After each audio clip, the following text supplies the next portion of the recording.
Rene, si slišal kaj novega pri Mladi Sloveniji, neke študentskim SP-jem? Mlada Slovenija se zavzema za to, da bi mi, ki smo študentje ali pa ki bomo študentje, da bomo imeli določene finančne olajšave pri tem, ko bomo zaštartali svoje novo podjetje.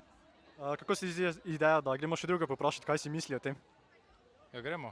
Se ukvarjaš s kakšnimi hobiji? Hodim v fitness, pa rada grem na sprehode. Ja, rada pečem pa treniram atletiko.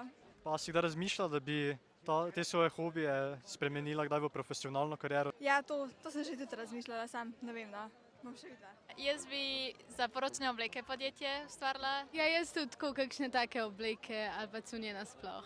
Mogoče. Ko sem bila stara tak 9, sem mislila z mojo prijateljico odpreti slime trgovino. Bi se ti zdelo smiselno, da bi študentje imeli ugodnosti takrat, ko bi začeli svojo poslovno pot? Ja. Ja, mislim, da ja. Ja, meni se zdi, da ja. Ja, ziher. Ja, bi bilo kar. Jaz mislim, da je bilo to super, če bi imeli. Mladi imajo veliko hobijev in veliko potencialov in talentov, s katerimi lahko te hobije spremenijo nekoč v svojo poslovno priložnost, v svojo karierno pot. Zato si pri Mladi Sloveniji prizadevamo za to, da bi jim to bilo omogočeno.